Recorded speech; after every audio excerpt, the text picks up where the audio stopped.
Right. So I had to redo this video because it went on a tangent. Somebody left a comment. A lot of people leave comments, right? But there was this one comment. I actually do want to respond to it, and I started doing it in the video, and then I'm like, nah, man, I'll just redo it. I'll just put that in a separate video, right? And it's a fair call comment, and I want to sort of I want to address it because I like actually having to explain myself. I know some people out there don't. And I like it when people like go, hey, but what about this? What about that? You know, right? And I don't actually mind being asked because I get to sort of explain my position, right? So anyway, so now this is another leaky leak. Salt shaker, get it out, right? The Amazon Italy leak with the Kombat Pack 1 was real, should be obvious. Some of the dev team were a bit demoralized by Amazon ruining some surprises. Anthony Starr will be voicing Homelander, but he's under NDA. You know what'd be, you know what'd be demoralizing?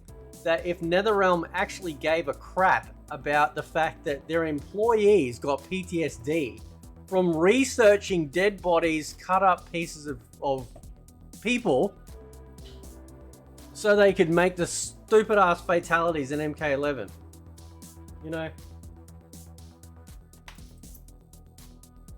Oh, but they're demoralized because they're like, you know, monetization practices got leaked. Oh no, they're gonna have guest characters in it.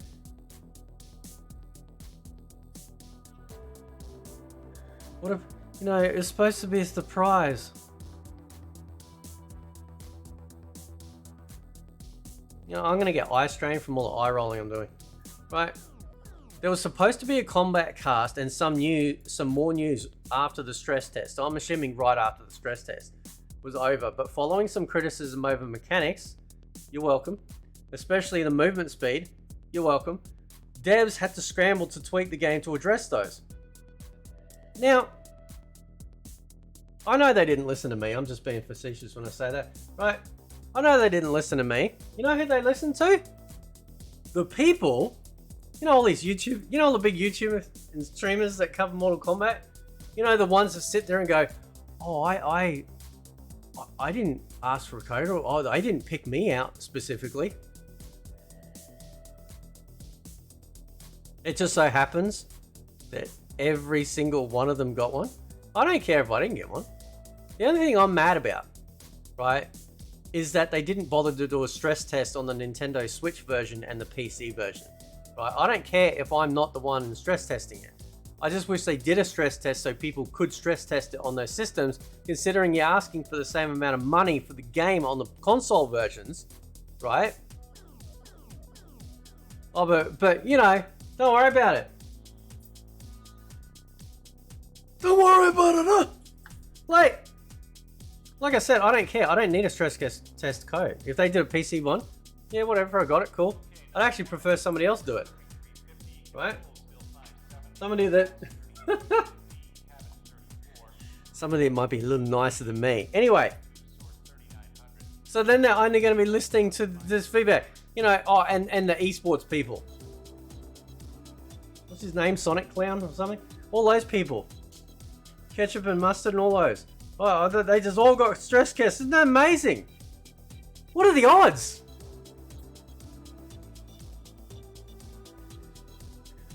We didn't ask for it. Just shut up, man.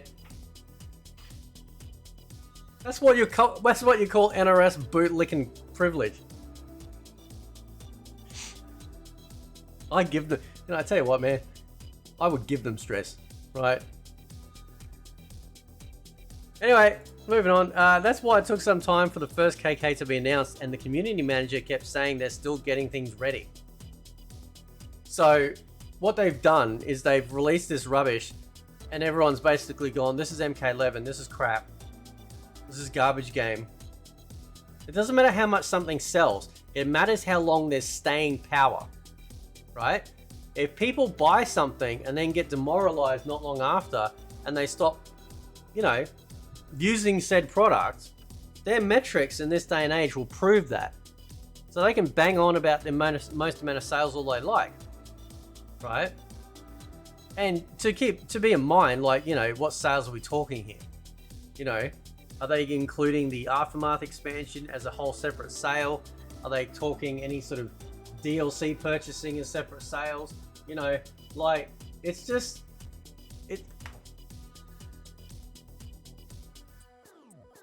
nobody really played Tag Combat. Shut up. And you know what they're gonna do? They're gonna come out, man, and they're gonna be like, everyone's playing as the cameos. It's amazing. This forced thing that we made you use. Oh my god, everyone's using it. It must mean everyone loves it.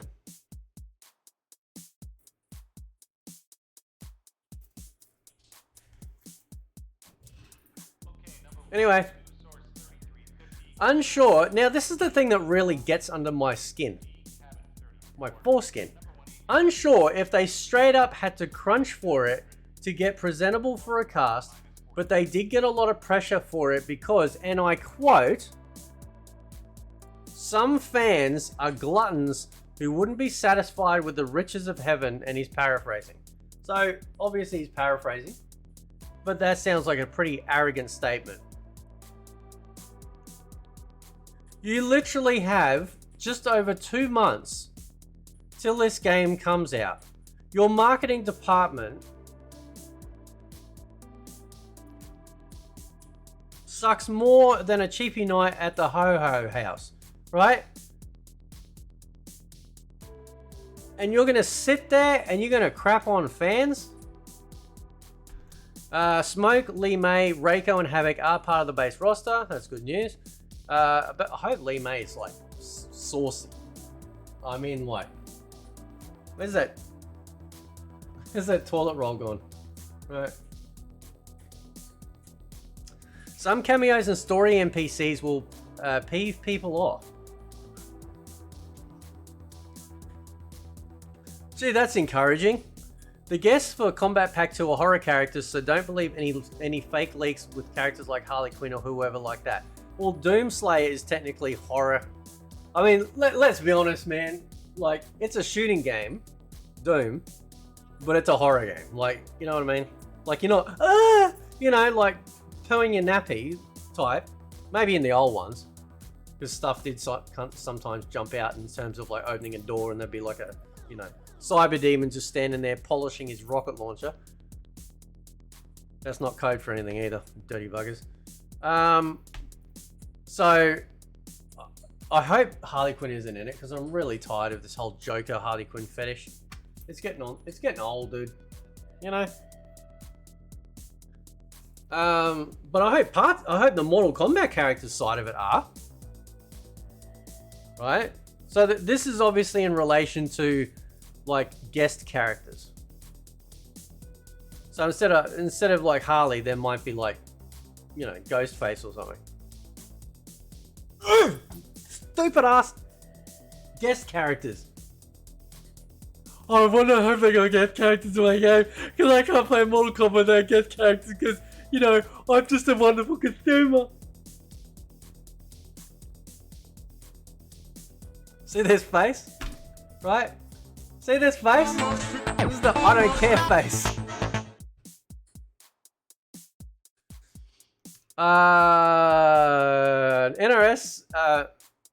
NRS is taking care since they're aware of all the data miners like the Thani, but it's not an unanimous opinion. Some want to avoid the entire roster getting leaked before release, like MK11. So you can pre-order it, right? So it means you get, like, what, 3 days early access, and then you'll have the whole roster anyway. Why don't you just tell us all the characters, man? Like, what? Who cares? And some, you know why they do that? You know why they do that? Because they know this cameo system's crap. That's why. They know this cameo system's rubbish. So what's going to happen is they, you know, if somebody gets hold of the full leaks or roster, they're going to be like, man, why is my character a bitch? Right? Why is it on the bitch list? That's what's going to happen. And then what's going to happen is people won't buy it. Go read this. You should read the Steam comments. right, on this game. People ain't happy. They can see through it. They can see with their own eyes, right? They're not stupid.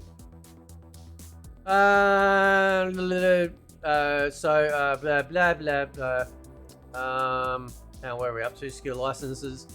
To secure. Oh yeah, that's right. I went too far down. To secure licenses to avoid another Ash Williams situation. There has been a few leaks out there with a full roster, but they're all piggybacks. Some got lucky guesses in. High-level devs are discussing adding code names and red herrings to the code since they're all aware of the unknowns. There we go, like Nathani, but it's not a unanimous opinion. Some want to avoid the entire roster getting leaked before they release MK11, like before the release of MK11, and some believe that data mines still generate free hype. Well, it does. I mean, you know, like hype is hype, you know, and info is info. So there will be new game modes, and they will introduce some live service elements with microtransactions with the dragon crystals are for. On a scale of 1 to never, how many combat casts do you think they're going to dedicate to explaining dragon crystals? There's no more room, there's no more crypt, but the one from 11 evolved into a new third-person roaming mode. Yep, we've already had leaks about this. And that's fine, like it looks great and it handles well, so I'm fine with that. It's a bit like Conquest from Deception. There's a short story in this mode that's kind of a side thing to the main story. But from what I've seen, I can't tell if it's supposed to be canon to the main story mode or it's just its own thing. So here's what I reckon. That's probably going to be where your unlocks are. Right? That'll be where your unlocks are. All in there.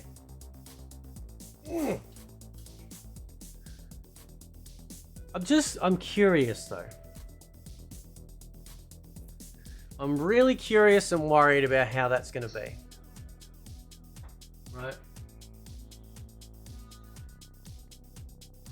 Because the crypt in MK11, while looking good and handling well, was dog poop in its design in terms of its microtransaction. And it basically, like the entirety of MK11 is an RNG, right?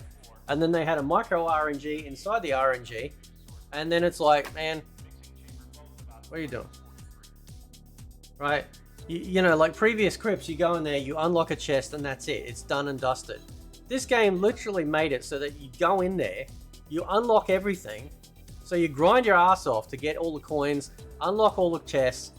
You don't get everything because it's RNG.